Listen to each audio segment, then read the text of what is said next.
Are we in the middle of a psychological operation right now? There are thousands of drone sightings. Never seen so many UFOs in my life. And more weird stuff every single day. Were they human or non-human? Non-human. We are not alone. You deserve to know how to tell what the hell is going on. And I just did a very confidential talk to my inner circle last night. But I think that you need to see this. People within the U.S. government believe it's true. The world deserves the truth. Growing number of drone sightings. They are non-human, higher intelligence. The unidentified aircraft are the size of cars. It's like the classic UFO that you would see online. A lot of people are wondering what the hell is going on. But what if I told you that the most dangerous thing is happening, but it's inside of your head? If you just think about it for a second, there's decades of silence on UFOs, and now suddenly the government is obsessed with talking about them. I want to show you exactly tonight what the plans and motivations are if this is being done on purpose. And then I want to walk you through a foolproof way on how to spot public manipulation. I'm also maybe going to talk about what to do if it's actually aliens. If you don't know, I'm the guy that trains psyops. I'm the person that teaches this kind of stuff to companies and stuff. So the government's kind of gone from decades of denial to throwing around terms like UAPs, unidentified aerial phenomena, in official hearings. Add to that this sudden rise in reports of drones all over the place, these weird sightings and emergency declarations that are going on, I think in New Jersey right now. And it feels like we're being prepped for something. But what are we being prepared for? So let's dig in. So why would this be happening right now? So we're going to go both sides.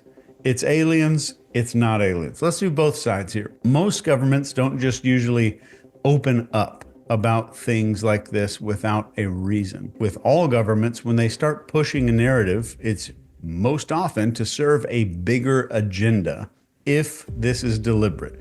So here are three possible reasons I can think of why this might be happening. Number one, a distraction tactic. When huge issues are brewing, like economic instability, political unrest, global crises, somebody's done something bad and it's about to get in the news, governments usually and very often create some kind of distraction. So remember when the Pentagon released UFO footage in 2020. That conveniently happened during a global pandemic, this chaotic thing that was going on around the entire world that we all suffered through. Number two, using fear as a tool. So fear unites people. So if there is a threat big enough, and I want you to remember, if you're just listening to me right now, I'm sitting on your kitchen counter or something like that and you're making dinner, I said the word threat with huge quotes around it. If there's a threat big enough, like UFOs, people are more likely to trust their leaders, give up freedoms, and rally behind whatever solution that they're offered. It's the same playbook used during the Cold War. This was called the Red Scare for that reason. Or post 9/11 with the War on Terror and the Patriot Act. And then number three, testing the waters. This goes back to BC years. All three of these things go back to the BC years. This is not something that's original. So governments tend to test and gauge how people react. So if we accept UFOs as real and we don't freak out, that means we can kind of escalate the narrative without any pushback. So think of it like kind of a slow drip instead of pouring it all out at one time. And if you want to look back at some of these historical parallels, this is not the first time this has happened. Just a few that come to mind right now. The first is the Gulf of Tonkin. This happened in 63 or 64, 1963 or 64. The United States used extremely questionable reports of attacks on naval ships, which were not true, to justify escalating this Vietnam War. And then in 1962, we had this thing called Operation Northwoods. This is a declassified plan about the U.S. officials staging, quote, fake attacks, completely fake attacks, like blowing up planes with people in them to justify military actions against Cuba. And in the post 9/11, what I would call a fear campaign.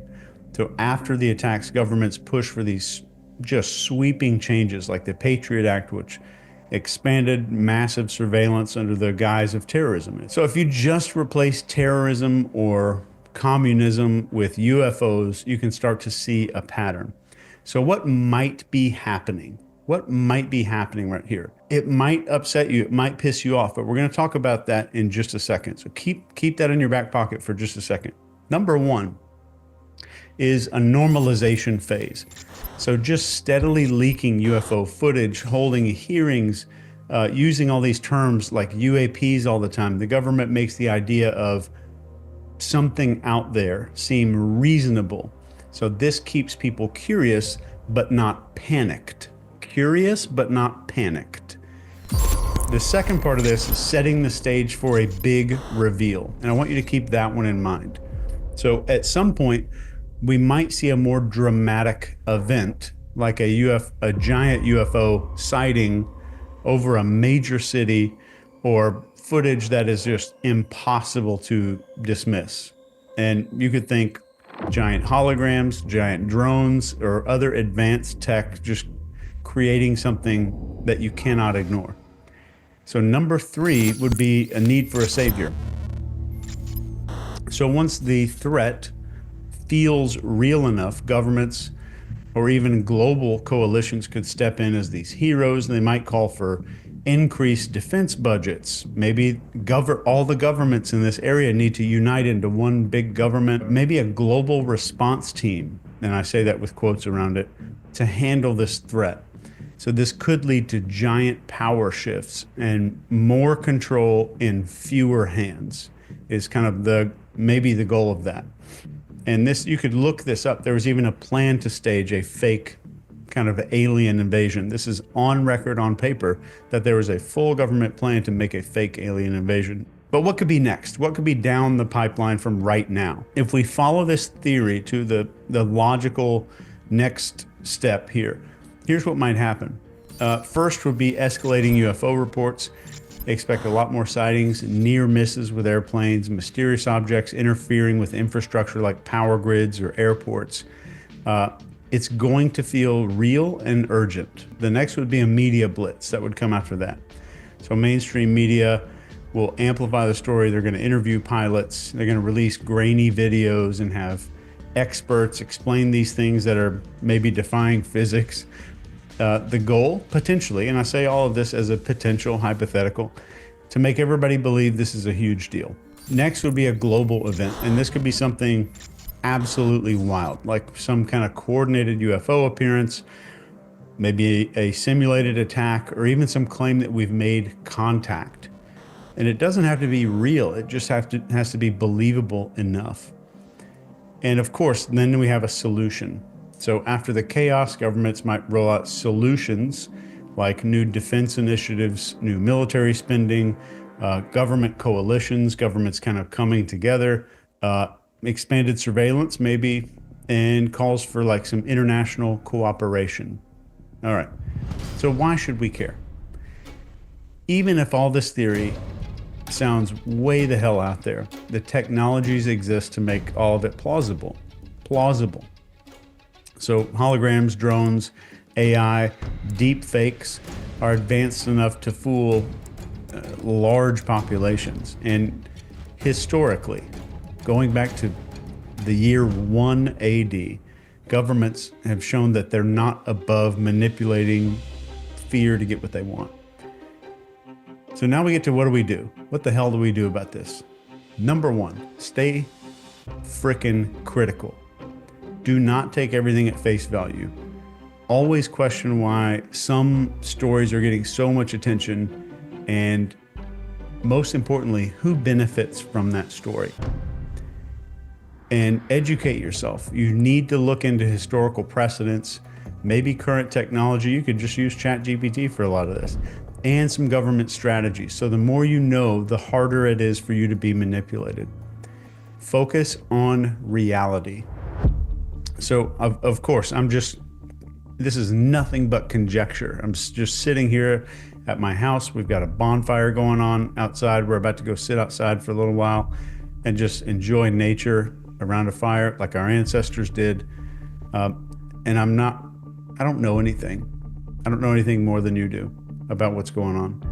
So the sky is the limit for this conjecture, but maybe it's theatrics. But remember that not every light in the sky is some alien. Stay very grounded in what's provable and know that getting angry at things that are outside your control is stupid. It's just like drinking acid. So here's how to spot a psyop. And I've never said this publicly before, but here is the step-by-step formula that will enable you to spot a psychological operation. Separating manipulation from genuine news is like kind of playing detective. So here's a few steps that will put you on top of everybody for being able to spot a psyop. Number one is analyze the source. Is the outlet known for credible reporting, or do they thrive in like sensationalism? So established outlets like Reuters, sometimes Wall Street Journal, they report facts first, and others are way into drama. And psyops, psychological operations, extremely, very much rely on sensational headlines. If you see sensational headlines, you need to get the hell out. This is on all media, on both sides of the aisle. There is no aisle if you hadn't got that figured out already. So next is who owns that platform that you're looking at. So media ties with pharmaceutical companies, political entities, defense contractors. I dare you to look that one up tonight. And so step two, question the timing. So you want to ask yourself, does the story that I'm looking at right now appear during a major crisis or scandal or upcoming election maybe? PSYOPs will very often distract from bigger issues like UFO footage released during major policy debates or global unrest. Huge red flag. Next is to follow the narrative. And I promise you don't have to go do 5 hours of research to do it. You just ask yourself, are multiple outlets, this one question right here, are multiple outlets parroting the exact same language? If you see that shit going down, you need to be very terrified that something's going into your brain that doesn't belong there. So psyops use coordinated messaging to reinforce a narrative. So look for phrases that feel copy and pasted, like unprecedented threat or undeniable evidence. Those little phrases, you're going to hear them. You will start to hear these everywhere you look. And the moment you hear copy paste phrases, that is a psyop. So step 4, look for emotional triggers. So all psyops thrive on pushing your buttons. Think about the fate model, if you know what that is: focus, authority, tribe, and emotion. So this is fear, anger, amazement. So if a story feels like it's designed, and I say the word designed with bold, underline, italics, if a story feels like it's designed to make you react emotionally, get out as fast, but don't even finish the story. Ask ChatGPT about what you're trying to figure out. So stories about UFOs that emphasize unknown threats without any evidence, you should be pretty careful about that. And then just check the evidence. You ask yourself the question, are they providing evidence like document data, eyewitness accounts, or relying on anonymous sources and some vague claims? So if you ever hear the words, and I want you to burn these words into your head, I've never told anyone in my life how to expose a psyop. But if you do all of these at once, you will never be manipulated. This one question. With that stuff going on, I need to ask, is this going to expand government control or justify new laws? That one question. Will what I'm saying expand government control or justify new laws. Okay. Analyze coverage patterns. So psyops all the time dominate the news cycle and they drown out other stories. Real news coexists with other reports. Let me say that again. Real news coexists with other reports about stuff that's going on. If one topic is everywhere, while major global events get completely ignored, you're in the middle of a psyop. Next is look for follow-ups. This is it. Real news evolves with new updates. Real news evolves with new updates. Psyops fade once they've served their purpose. I'll say that one more time if you're taking notes. Psyops will fade away when they have served their purpose. So as an example, if you see some inflated, sensational story that just vanishes after a week with no follow-up, that is called a distraction. It's called a distraction. So finally is trust your gut. Does it feel scripted? Sometimes things feel just off, and I want you to trust your instincts. Back them up with research if you want to. So what can you do? Like, what the hell can you do about all this? The most important thing that I could give you, and I had no idea that I was going to really be talking about any of this, but the most important thing is cultivate critical thinking skills. Learn to spot the propaganda. Go back through what I just talked about, the recording. Chris is going to make this recording available to everyone. I don't know how or where. We'll make it available to everybody here. I don't care if you're an NCII plus or whatever. Look for patterns in how the media or the government communicates about things, maybe UFOs. Do they spot, or do they focus on fear? Or are they offering solutions that involve giving up freedom or increasing government power? So try to diversify all the places that you're getting news from. Try to block every single news provider that you can possibly think of and use AI to get your news. And tell AI to be concise and apolitical in its answer. It's the best way to do it. So I want you to memorize these 3 questions if you're taking notes. Number 1, who benefits from this narrative? Number 2, what evidence is being shown and is it verifiable? Number 3, why now? Why is it happening right now? Next is strengthen your psychological state. Recognize these fear tactics. Fear is the number 1 easiest way to control human beings. Governments use all kinds of stuff as a way to unite people under a single narrative. So stay calm. Question why you're being told to be afraid. Question why you're being told to be afraid. And this sounds like some bullshit trope you might see on some yoga instructor video, but mindfulness is one of the most powerful practices that you could start to adopt today. There's a million videos on it on YouTube. I'm not going to go into how to do it today. It's one of the most powerful things you can do just in general for your success in your life, but it's going to help insulate you from some of this stuff. So just a few other ones. Stay connected to your community, not your online community. Get to know who your neighbors are. Get to know your neighbors. Walk across the street, know everybody that lives around you. Go introduce yourself if you haven't already. Your neighbors might be more important than you realize here if something goes down. Build self-reliance as much as you possibly can. Stay grounded in reality. Always remind yourself that there's a lot of stuff going on, and through all the shit we've been through as a species, as a country, as a globe, things usually just turn out okay in the end. It's not that big of a deal. And finally, just get your mindset protected.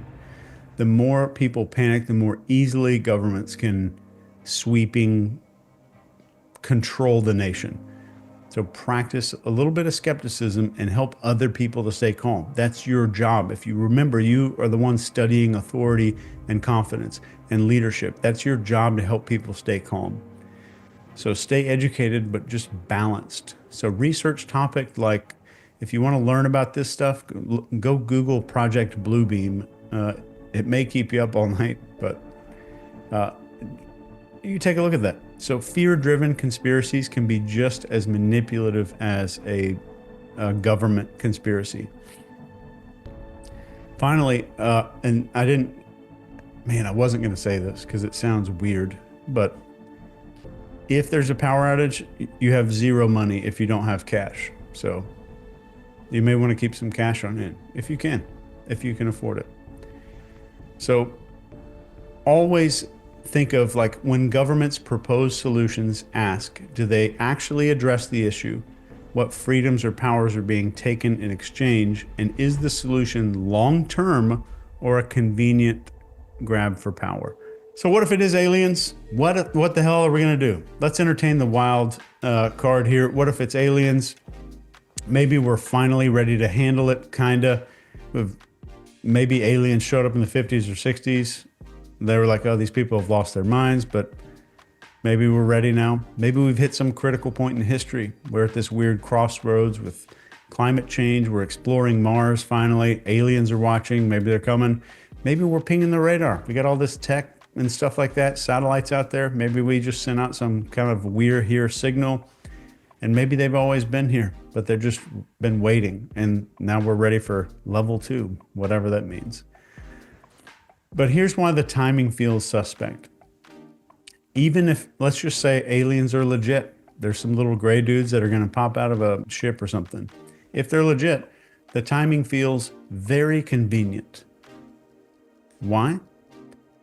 Well, because governments love to frame everything in terms of fear and control. So if aliens are making contact, I want you to ask this, if you're entertaining this concept with me, wouldn't you expect them to be advanced enough to know how incompetent the governments are in this world? So the information would not flow through the government. So instead, all the info does come through the government. So it feels like there's a layer there. There's a layer. But if it's real, it's not just, oh, cool, there's some aliens. It's about what happens next and who decides how the narrative unfolds.